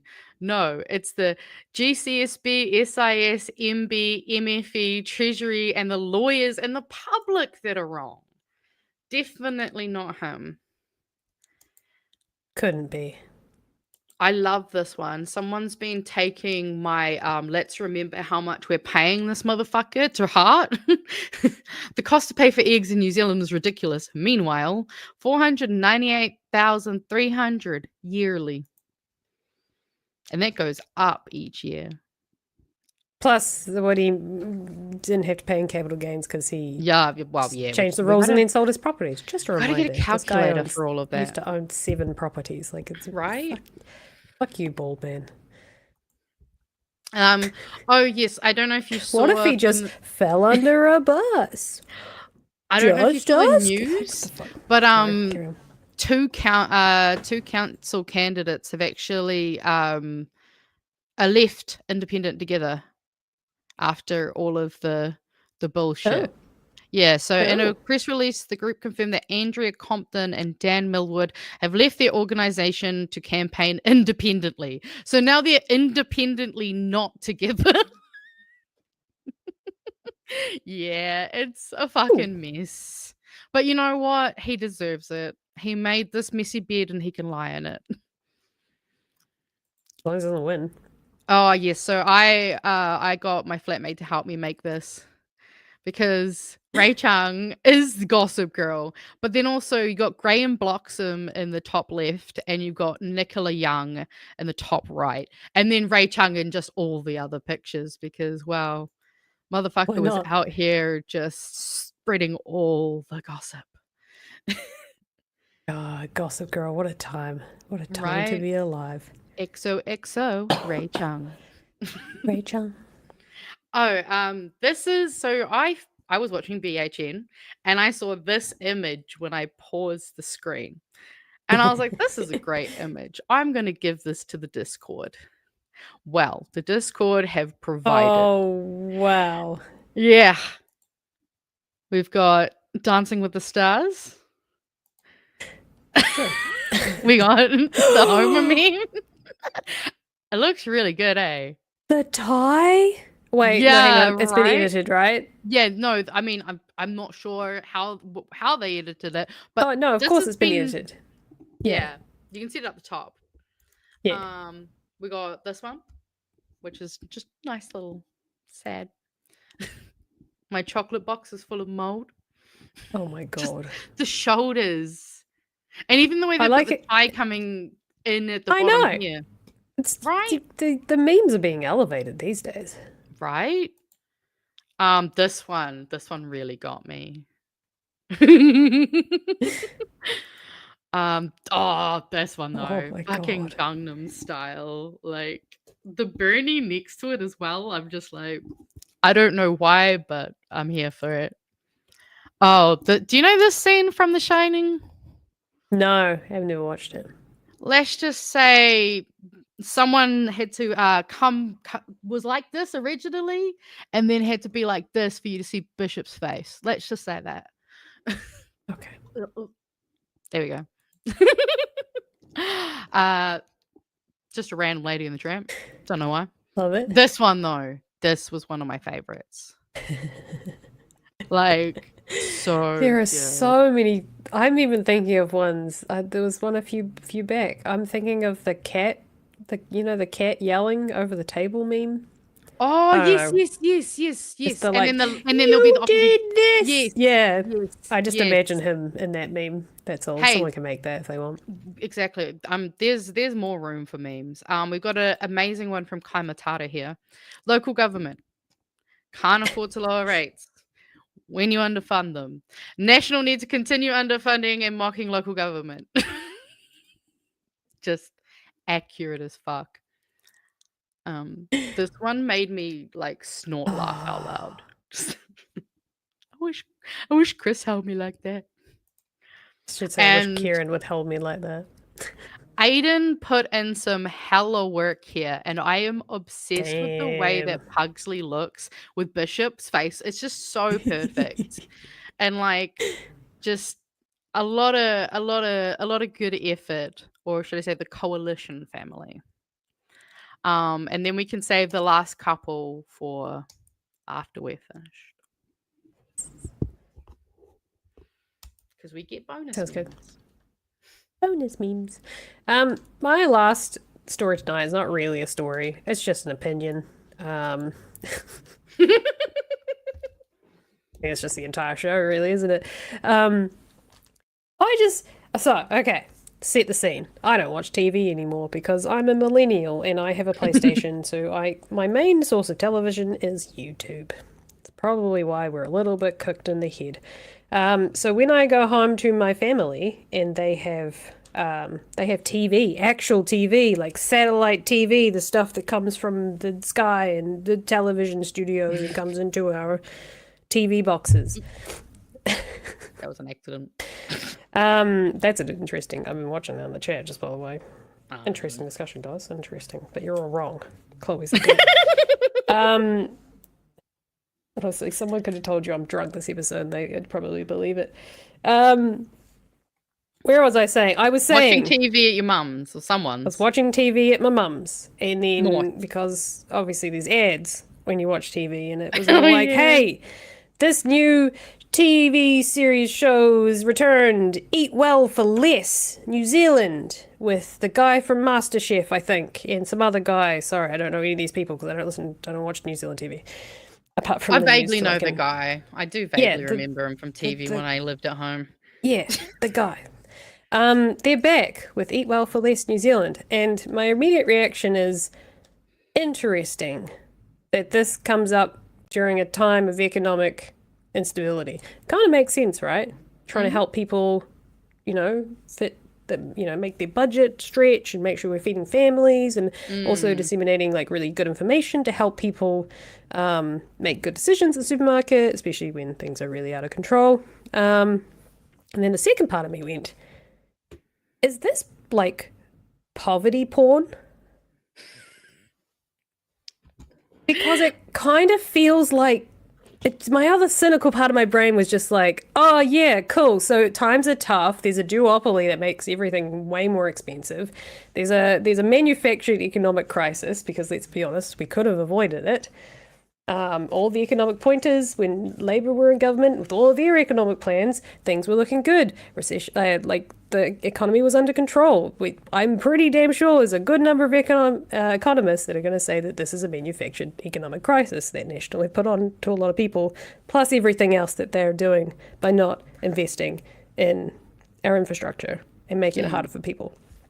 So it's kind of like, in a way, are we shaming people by saying you can't afford to feed your family when actually it's not their fault? It's the situation that we're in doubled down by a government that's making it worse. Oh yeah. So I mean, it it's feels a bit definitely- like a little bit of poverty porn on TV, you know?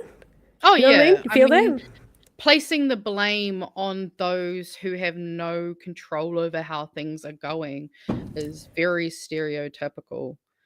I mean, it's also just like shaming the poor. Fucking people have done that. Like, people love doing that. Making people feel bad about not actually being able to have the basics, because that's the thing, is capitalism and all this bullshit has made it so that we feel like it's all our own, like that we are somehow insufficient or not good enough, when really it's that we're playing in a game that is super unfair and has not been set up to allow those who actually make the money for the billionaires be able to have a not even just a good, like, extravagant life, just comfortable. It's the same with like recycling and climate stuff. We do not put enough blame on the businesses and like corporations that are creating most of climate change. They make you and I feel bad that you haven't fucking recycled your bottles and your cans, rather than, like, I don't know, all of the horrible fucking businesses and factories that are just absolutely filling the air with bullshit.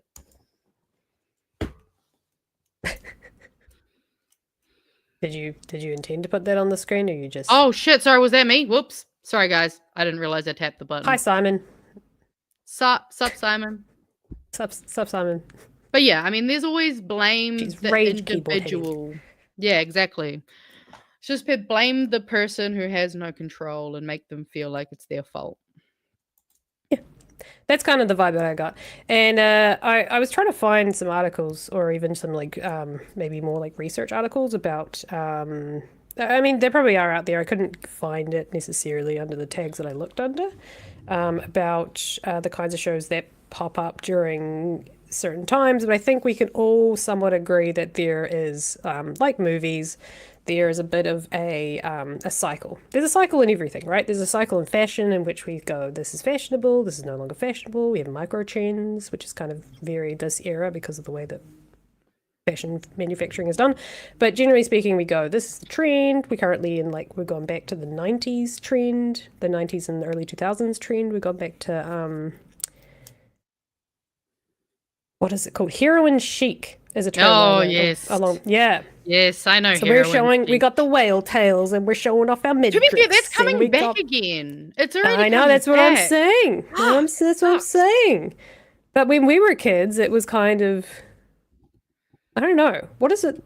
I suppose it was our look, which is terrible. I don't know why we're going back to that look. I would say but I don't know who inspired our in look. more in the 90s. So like it was more just before that. Because like, I mean, you've got like Courtney Love, you know, the Kurt Cobain, Courtney Love time. Like I feel like heroin chic. Like, so it's definitely rooted more in the 90s. But then obviously we had like low-rise jeans, Christina Aguilera and Britney Spears being fat shamed for having a normal amount of fucking fat on their body.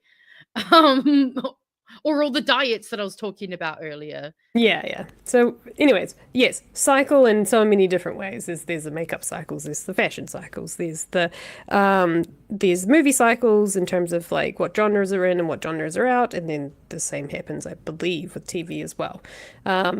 I couldn't find any articles specifically that said that this is the sort of stuff that tends to pop up. But I just got the feeling when I saw that pop up on the on the little advert, the TVNZ advert, that I feel like we're going back into that kind of reality TV, let's show you how to cook because you're too dumb to cook for yourself kind of vibe. Anyways, had a quick look. Spin-off did I can only call this a press release because they do have at the end of the thing when it streams, and I believe this is a press release. But I do appreciate the author because Tara Ward from the spin-off, she does reference an article that she did in 2022 when the show originally aired, and when she was talking about the show then was sponsored by I believe because of where they're standing, I assume it was Countdown. And I think it was the same guys again. And in her most recent one, the one that was released today at 12 p.m, she does criticize the show for being a little bit like, you know, it's sponsored by the duopoly that is currently raising our prices. So why would I watch this crap? But they have gone propaganda, yes, So she said last time I wrote about Eat Well for Less New Zealand, I was steaming mad that a show sponsored by a supermarket, which part of a duopoly, making $1 million profit a day, was telling a young family living in a sleep out about how to save money on their groceries. Eat Well for Less New Zealand is no longer sponsored by a supermarket, and the show feels more authentic for it, apart from the scene where Van der Elzen recommends Laura's daughter giving up her vanilla cokes for a SodaStream drink. SodaStream being one of the show's partners. By the way, who the fuck has a SodaStream? Who can afford a SodaStream? Because those things aren't cheap to begin with. And then you got to get the fucking gas canisters. Yep. Like the refill all the fucking time. A little bit like bit of poverty shaming there, in my opinion, just in that quick example. Oh, but fuck yeah. A little bit. No, that's 100% poverty shaming. And another thing that's kind of she criticizes as well is Raj and Van der Elzen tell Laura to stop buying unhealthy mince pies for lunch. There's a segment in the same episode where a panel of pie makers taste test a variety of mince and cheese pies. Also, real quickly, SodaStream is an Israeli company and is on the boycott list. Wonderful. So good to see we've got some of that going on. Yeah, so there's a very, very good article. Ultimately, she says in here, well, eat well for less New Zealanders, its heart in the right place. Raj and Van Elzen are full of energy and experience in making the changes they suggest. Mostly don't spend money outside of your grocery shop. Laura's family can save over $9,000 a year and live a healthier life while doing it. As food prices continue to rise, the show's practical advice will help many New Zealanders get through these challenging economic times, especially when the shopping receipts leave such a bitter aftertaste. So, yeah, it is interesting that it sort of pops up around this time. It makes sense. People are struggling. It's nice to see something like this that'll help people save money ultimately. But I think for the average middle class person who's not too concerned or is like sitting comfortably even during the price hike, it kind of just feels like a bit of a. I mean, I saw the trailer for this week's episode, and like, what kind of family do you think they've got on the show? What is the stereotypical family that they have on the show?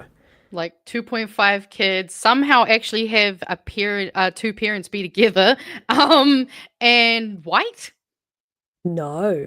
Not the white. Complete opposite, which is why I'm saying poverty way. porn. The complete opposite. Oh no, are we using minorities to Yay. And I I'm love not when saying minorities get included. Yeah. On this kind of like, and it feels a bit double-edged sword because it's like, yes, that is the typical kind of family, unfortunately, that are more likely to be in poverty, Māori and Pacifica families. They're more likely to have, well, I shouldn't say more likely, but colloquially and statistically, and maybe perhaps stereotypically, they have a few more than 2.5 children. Love the 2.5. I would argue having having these types of things that are shaming poor people, having a brown family in there is only to give out, like, to basically evoke that implicit bias that often sits in people. So Well, it brought it out in me. Yeah, I saw it straight away and I went, don't know how I feel about this, but also it's a weird one, right? I feel kind of shitty because I think in one hand you can say this is going to help people. On one hand, you can also say, representation matters. You can say that these are the people that are probably watching the show because it's free of TV and they'll relate to that family. So yes, there's a lot of good in that. But I can also see on the other hand that this feels like it's an unnecessary poverty porn type TV show that is kind of just continuing stereotypes and is shaming people for not being able to manage their finances when really it's not their fault. Oh yeah, well, because I mean, there's a number of factors. A lot of these food shows. So like, I'm allergic to tomatoes. Guess what? I can't eat like 90% of the cheap food recipes that get given out because I am allergic. So all these programs already, they don't take into account the fact that people have different dietary restrictions. They also don't take into account the fact that not everyone lives close enough to a supermarket and has a car and has the ability to actually get the food from. Like, I have to take a really long bus ride and a giant fucking grandma trolley with me so I can get to the closest Pack and Save so that I can save money. Otherwise, I'm forced to go into New World and Countdown, which are always more expensive. And sometimes I have to do that because it's like, oh, I could try to force myself to go all the way out on this bus, but like I also have like disability and shit. So sometimes that's not really on the cards for me. And these shows never ever acknowledge the fact that they're setting up an idealistic kind of, here's how you can eat cheaper for less, but it's not a realistic depiction a lot of the time, especially like people don't always also have the time between going to work, doing all of these things that they're forced to do. There's just so many factors that make it unrealistic for a lot of people to make these accommodations. Yeah, it definitely feels like, yeah. I mean, I haven't watched the show, in fairness. This is just me reacting to an ad and 2 articles, so take everything I'm saying with a grain of salt. But it does have that feeling of, idealism, and maybe I might come back next week. I'll watch the show that I got the trailer for and let you guys know if I feel like it does follow that. But I think there's TV's a funny one, right? You can't have doom and gloom all the time. It is depressing, and you do kind of need sometimes lighthearted stuff. And this show probably will help a lot of families who are struggling to push, like, just get that little extra here and there to make ends meet. But I do worry that sometimes that kind of reality TV show and stuff in good faith is actually not doing the right stuff. No, yeah. I think we you could can be spending that well-meaning. TVNZ money. Yeah, it's well-meaning, but that TVNZ money could be put somewhere else that I think might do better. You know?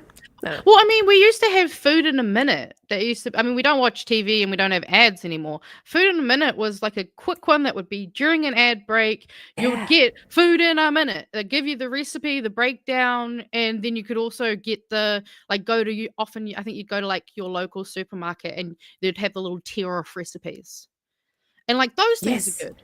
But there's ways to do it. Also, I think there's like a way to also teach people how they can kind of think more adaptively, because I think a lot of people don't know how to work with certain foods. Like I was never the kind of person who used lentils or chickpeas or even kidney beans, because like I just didn't have that growing up. And I didn't know how to make it in a way that I wouldn't basically want to just vomit, because texture is a big thing for neurodiverse people. So now that I've actually learned, exactly. So now that I've actually learned how I can cook and prepare and peer things, that actually means that I'm able to eat these things. Like those are really good things to do, but I don't necessarily think that a show like that is going to also account for, I don't know, the fact that, say, a lot of people maybe don't live in a proper big house. They might live in apartment buildings that might only have small little range. That, like, again, there's so many ways that people have to adapt to, and I think it'd be better to teach us more how to kind of adapt certain things to different, circumstances, rather than just here is the one correct way to do it, because it isn't. Yeah, agreed. There's many Also, things. it's not that I don't like tomatoes, it's I'm allergic. I will literally have my brain turn the fuck off and my whole body go into some weird shit. Trust me, you do not want to be around me if I've had tomatoes. It sucks because all my favorite foods are tomato based. So, yeah. Maybe we need, how there's like fake chicken? Maybe we need like fake tomato. I don't know if that's a thing. Well, actually, see, the thing is, I can technically eat tomato pastes generally because it's the acid within the tomato. So as long as that acid has been broken down, I can consume. However, you can buy acid-free tomatoes, but because my brain associates the taste of real tomato with poison, I just don't really like it. Yeah. So, I'm the same with it's a mayo. whole thing. Mine is mayo. I can't eat mayonnaise. That's right. I remember there being no mayo in your house, and that threw me for a loop. Sorry, mate. Sorry. Never been to someone's house that doesn't have mayonnaise. That doesn't have mayo? It's because I can't eat mayo. And then people are like, but Kewpie's not made with raw egg. And I'm like, yeah, but it's gross. So why would I eat it anyway? Delicious, but you know what? You eat the tomato, I'll eat the mayonnaise. We're all good. You know what I mean? And so, like, anytime there's like any kind of like dressing or anything on anything, and it has any slight kind of like white mayonnaise-y look to it, I just like, I'm out. Sorry, it's not worth it. It's not worth the risk. Damn. Nah, honestly, valid. You know yourself. I get it. Anyways, we're overdue for memes, aren't we? Is it the last one memes? Yes. There was also, I got sent something, so I'll just quickly pop it on. While you're doing that, unless you've got, I'll do some super chats. Yeah, go for them. Okay. Matata for $5 says, people need to realize Indigenous sovereignty is workers' liberation. I'm writing an article on it, but RSB makes clear how intertwined the struggles are. Thanks, Guy Matata. I'll keep an eye out for your article. Also, Guy Matata says maybe we need a TV show where politicians get put on a working class salary and taught to actually be good people, called Govern Well for Less. Yes. That's one. Make it. Run it. Do it. That is a TV show I want to watch. That's reality TV. Right? I don't care who you pick. You can pick someone from the Greens if you want. I don't think that's the right people to be on the show. I think they're probably the only ones that would participate on it. But just do it. Just to show you that, like, they earn a lot of money. And here's really the out of touch alternative after a budget. while. We can do everything you can't for less. Mr. Arvid says it's just work harder kind of TV. Don't think about tax reform. Focus on individualism. Yes. I think that's kind of the feelings I'm getting, you know? That's what I'm digging under the or I'm just overthinking it, but I'll be honest, I was reading something else. So I don't as well.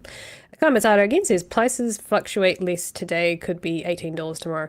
Agreed. I think that's also part of it. It's not just, go and buy lentils. Yeah. It's like, okay, these are the products that never change price. You know, it's your shop brands. This, by the way, guys, I don't know if you knew this. Milk is the same, doesn't matter what the brand is. Yeah. Do not, never buy the most expensive. Like, don't buy your shop, buy your shop brand budget, Pam's. I think Budget's the cheaper one of the Pam's. And I don't know what Countdown do. I think they're called Countdown Value do. now, aren't they? Value, that's the one. Value, I don't buy anything other than the cheapest brand of milk. That is my tip for you. Say if you drink a lot of milk, like our household does, don't ask. It's disgusting. It's pretty bad. Yeah, don't buy. You don't need it. It's a waste of money. It's exactly the same. So, well, yeah. I mean, there's that. This is literally something that's a whole different type of milk. This is like A2 milk or but trim milk, blue milk. I don't think light blue. You know, no, Pam's do light blue as well. It's all the same milk. Don't drink light blue or light green. Either of those they're not it's water. It's water. Yeah. One day your gut's gonna tell you have to drink it, and no, because I'm lactose intolerant, so I don't drink milk. Oh, that's fine. I drink oat milk because I'm. Then why are you complaining about the watery down milk? It's disgusting because I used to drink milk, and even when I used to drink milk, I used to eat tomatoes. I mean, pizza literally made of tomatoes and cheese. All right. Oh. Yeah. Good thing they didn't serve up pizza then. Oh, I can eat some pizza. That's the whole thing. Yeah, I know. Kiwi Burp says beans, rice, potatoes, and spices equals survival. Yeah, but potatoes are getting expensive too. I'm just saying. Yeah, everything expensive. But yes, I think there are certainly ways that you can make some pretty cheap meals, and they can go pretty far. So. Oh god, yeah. Like I've learned adding lentils into beef mince. Really good way to fucking make that shit stretch. Shredded carrot. Out. Shredded carrot. Yeah, I put shredded carrot in everything. So there's that's always my base. Oh, carrot is so good and stuff. Like I love carrot for that. But there was a quick little. Anyway, I don't know much about this. So I've got it sent. I've been asked to show this so that people are aware of it. I was not aware of it until I just checked my Discord messages. Apparently, they're looking for feedback on the draft for the national infrastructure plan. So if you go to Te Waihanga, which is TEWAIHANGA.gov.nz/national infrastructure plan. Go have a look at this. They have an online form, and I believe they've got the plan drafts here for you to read. So thank you for making me aware of that. Yeah, something good to look at since they're always wanting to make us submit on stuff, and fuck knows what they're doing over there, but we should probably have a nosy.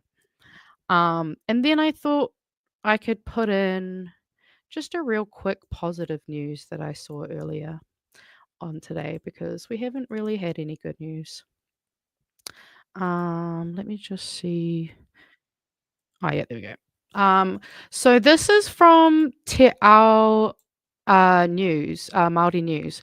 So it is in Māori for the most of it. So I shall play some of it, but I will translate, read the captions for those who aren't listening. Mai te wai piro ki te wai Māori, koinei te wero o wai July. So yeah, this is they're currently doing Wai July. So instead of drinking Wai Piro, which is beer, they're swapping it for Wai Māori, which is water. And it's an awesome little thing that I saw today where a bunch of Tāne Māori across the motu are swapping Wai Piro for Wai. And encouraging Māori men to go alcohol free through July. And so, oh yeah, there we go. This is in English. I hang out with the boys a bit too much, get home and I get my tidings twisted a bit. Yeah, the first week I think for me was pretty hard. Like we had the Origin Day, the first Wednesday of it, so I was like, man, I just feel like a nice cold pint. Koni atu I te onorau tāngata kua hiki te manu ka Yeah, so more than 600 people have taken up Wai July. We're obviously swapping it for alcohol. And yeah, it's just cool to see, like, especially because they talk about the fact, you know, like they hang out with the boys too much, have a bit too much of the beers, and about trying to change that mindset and actually be like, look, we can do this. We can just hang out and have a good time and not need to drink. And I just thought that was really cool to see. And if you want to go, I think they have some really interesting stats here. Yeah, because so Māori men are at the top of the list in statistics for alcohol consumption, with 30% of Māori men classified as hazardous drinkers. So that is quite high.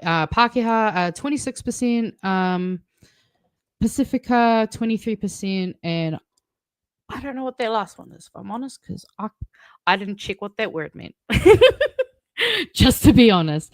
So yeah, it's really good, especially because obviously, like, for a lot of Māori, when alcohol was introduced, you know, around colonization, that became quite a difficult struggle for many Māori, and still continues to be a problem.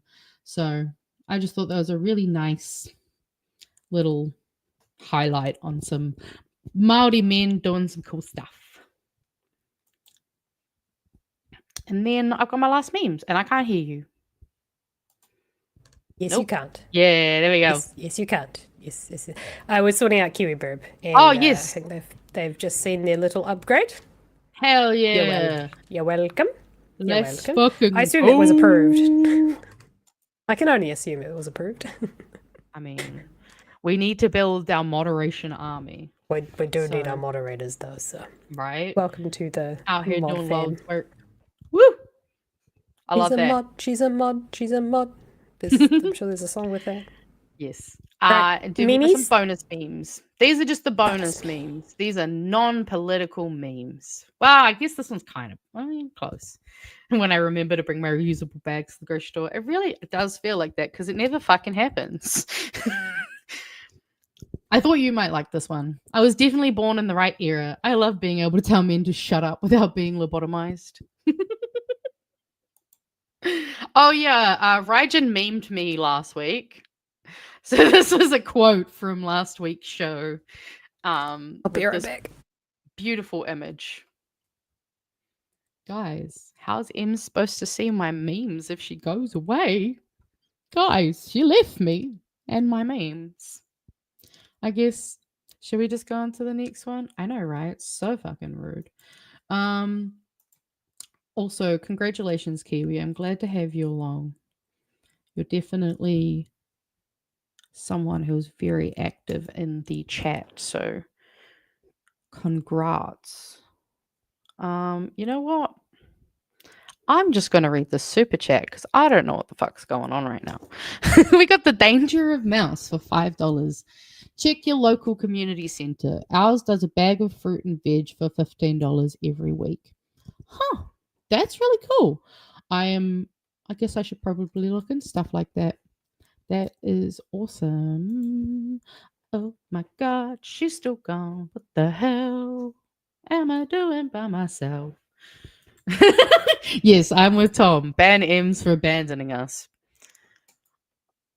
Maybe she's got. I mean, you know what? That's a really fair point, James. You know what? She is sick. She may have to do sick things. Also, didn't she say she was? Oh, bread maker. Maybe it was the bread maker, guys, because I do remember her saying that there was bread on. So maybe that's what it is. And oh, nope, no cat. I do not see a cat with her. Disappointing. We were just shit talking you while you were gone. No, was it bread? Did I guess right? Was it bread? No, it's due at 12. I think we put it exactly.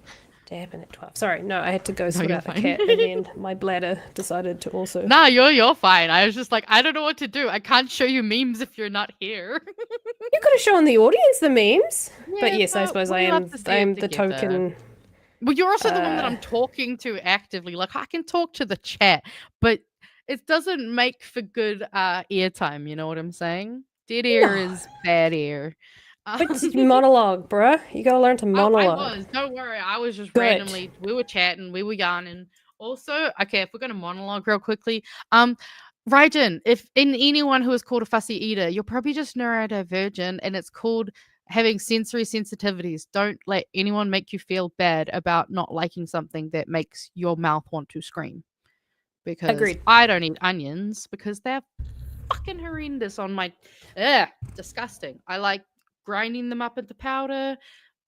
You know, I can grate them into a goo, and this is again where you go for the adaptive. If you don't like something, try changing the texture of it. You might actually like it. Anyway, what's wrong with you? You mean like today or in general? I feel like this is all of us all the time. You know what I mean? Also, this is the fucking BHN Discord to a T. Just me, a fucking nerd. Fucking nerd. That's why I thought I said it earlier and I was like, this is gonna come back around. And then, oh yes, this is the last meme. And obviously last week we had some people not think that I was old enough to have watched Home Improvement. And not believing that I'm 30 because apparently I'm allegedly 30 years old. So I thought this meme could put into perspective my age, guys. Okay, I was obsessed with My Chemical Romance when I was in high school. We all know this. I mean, I literally have the special edition tickets that never got to be used because of the pandemic. And yes, seeing that picture made the grey hairs that I dye feel that much stronger. Also, they got a cat. Guys, you got the cat. They were hoping a cat would come back when you came back.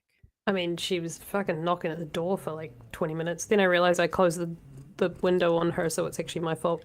And now she has to disappear. Or just make a mess on my already messy. But yes, that is our memes. Nice. I think that means that's our show. Yes, it does. Did we do the thing? I think we did it. The show. Yeah, The we thing. did it. We did That's it. called the show. We did it.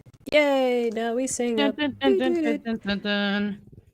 I don't know why, but We you might have to teach me talked how to use about it. John Campbell, then we talked about Deja Foxx. We did it. We did it. We did it. Yay. Then And we shamed some people for being poor and needing food. We did it. We did it.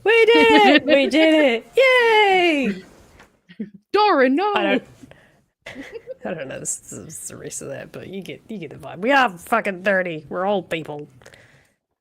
Yeah, I was gonna say I don't know what Dora. That's right. I found her annoying. But also the map was my favorite. The map was the best. I'm the map. I'm the map. I'm the map. I'm the map. I'm the I'm map. the map. I'm the map.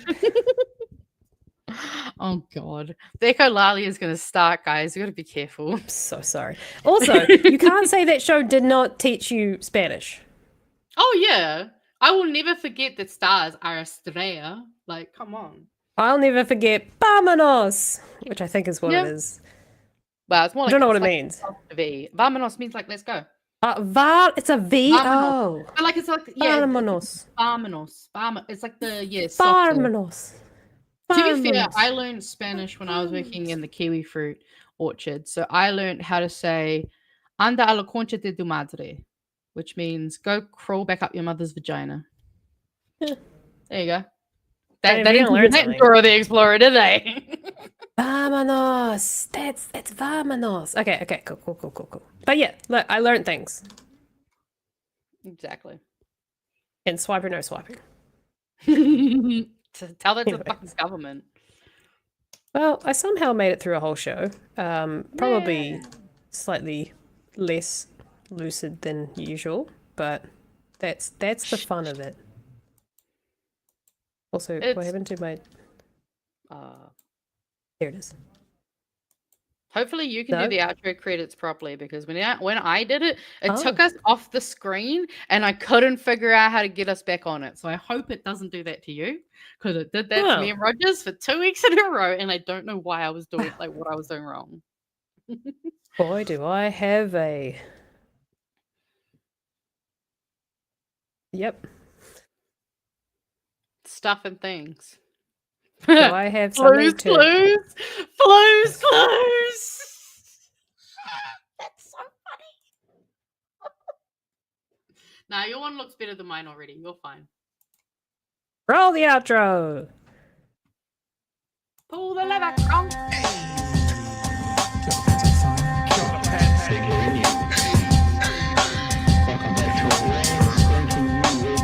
Help us settle a debate, whether it be thoughtful or funny, even if we're all creatures of hate. It's a fine line that we're walking together. For better, push aside the temptation to berate. Let's take a note of the corners we stand in. As many points as the hairs on my chinny chin chin. When the news that we're watching is hairy, knowing all the things that we need to be wary of. Like the rich have the hand out for rewards, while the many have to work at what they can't afford. And the rest of us ain't paying attention, or maybe have questions we're too worried to mention.